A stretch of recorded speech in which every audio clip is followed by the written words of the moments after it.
Did you know there's a hidden garden in your soul? A place of beauty, intimacy, and growth where Jesus longs to meet you. For many, this garden has been neglected or overrun by the weeds of life. But Jesus is calling you to tend it and let Him walk there with you. Think about the Garden of Eden. It was a place where God walked with man in perfect fellowship.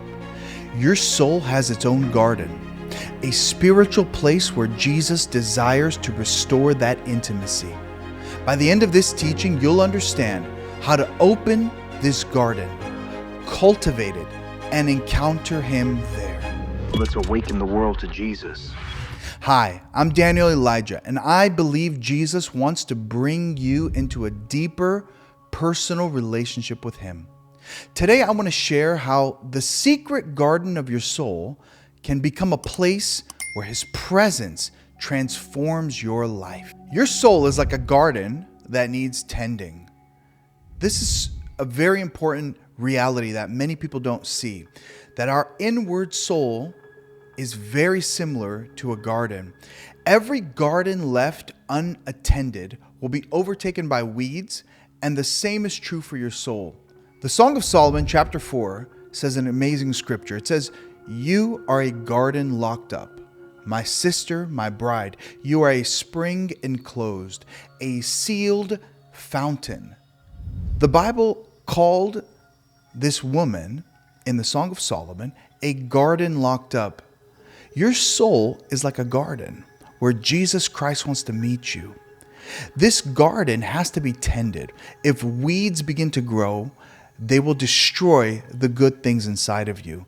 You see, God calls you to bear fruit. It's called the fruit of the Spirit: love, joy, peace, patience, kindness, goodness, self-control.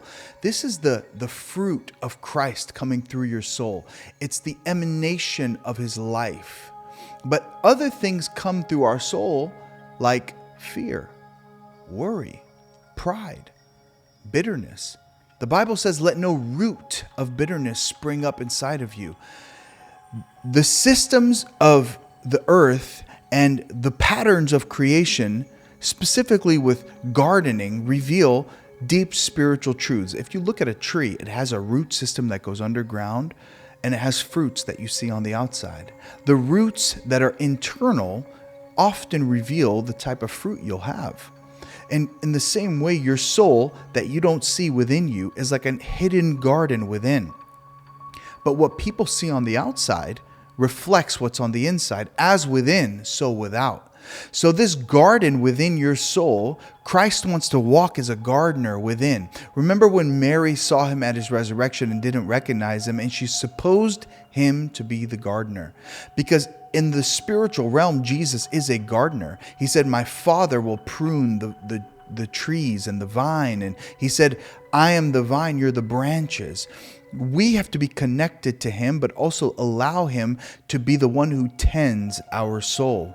Your soul is a spiritual garden created for fellowship with Jesus.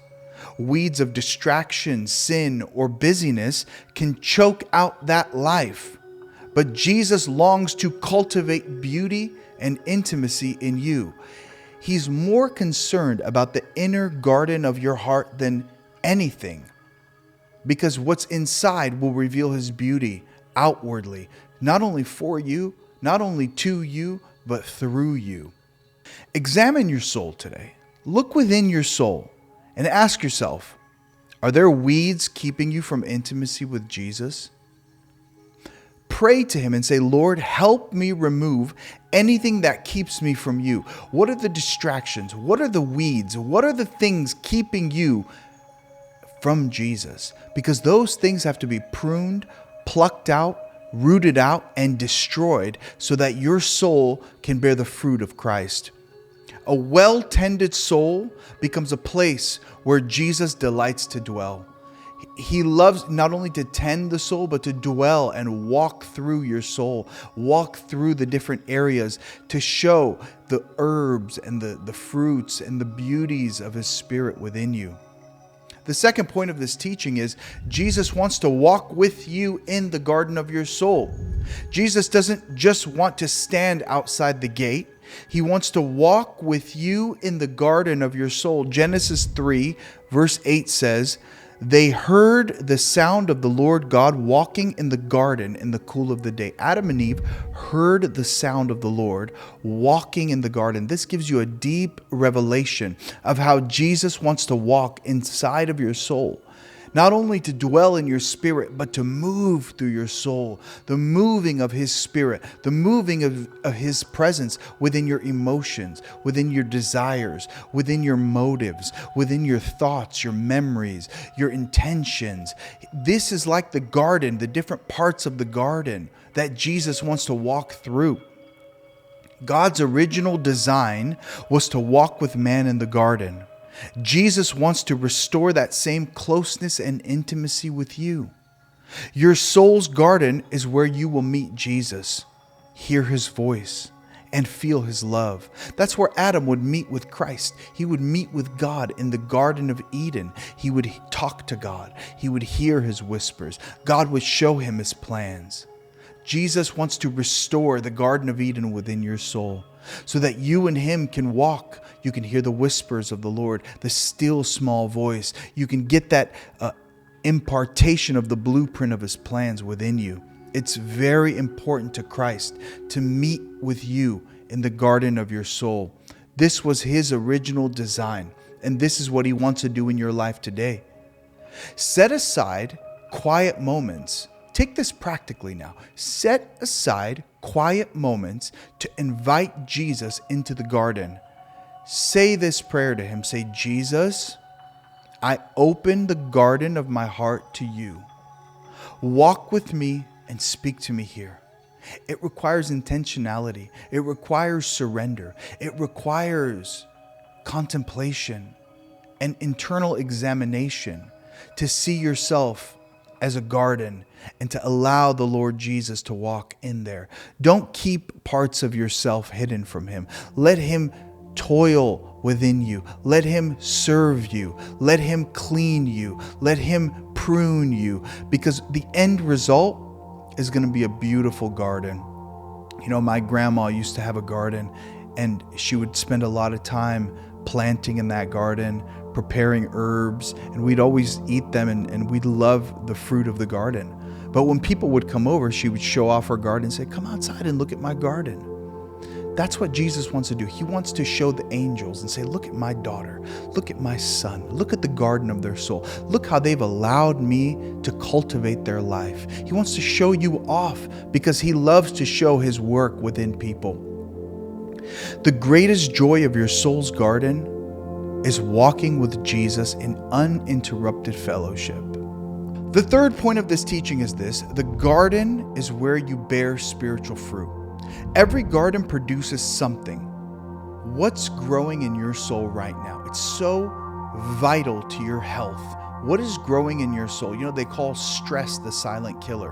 When we are internally stressed, it takes a toll on our physical heart, on our physical health. Your outward life, your physical health, your physical life, your material and earthly life can be a direct reflection of the internal turmoil within your soul. Now imagine if your soul was full of peace, joy, love. Imagine if Jesus was moving through the garden of your soul. It would emanate through you in so many different ways. John 15 says, abide in me and I in you, as the branch cannot bear fruit by itself. So neither can you unless you abide in me. The garden of your soul is where spiritual fruit is produced. Love, joy, peace, they all begin to grow as you abide in Jesus. The more time you spend with Him, the more fruitful your life becomes. Ask yourself this question: what kind of fruit is my soul producing? If it's lacking, spend intentional time abiding in Jesus through prayer, worship, scripture. This is how you do it. You get to the Word of God, you get to prayer, and this is how you abide in Christ. You surrender and rest in His presence. And what happens is you begin to bear spiritual fruit in the garden of your soul. When you abide in Jesus, your soul's garden becomes a testimony of His presence. The garden of your soul is waiting for Jesus. When you tend it, walk with Him there, and abide in His presence, you'll see beauty, you'll see intimacy, and fruitfulness like never before. If this teaching blessed you, if it spoke to you, share it with someone who needs to hear about Jesus. It's so important that we all walk in intimacy with Him. And don't miss our next teachings coming up in this playlist. They're going to be just as powerful, and they'll teach you about intimacy with Christ. Your support of this ministry helps us. So I want to ask you to support this work.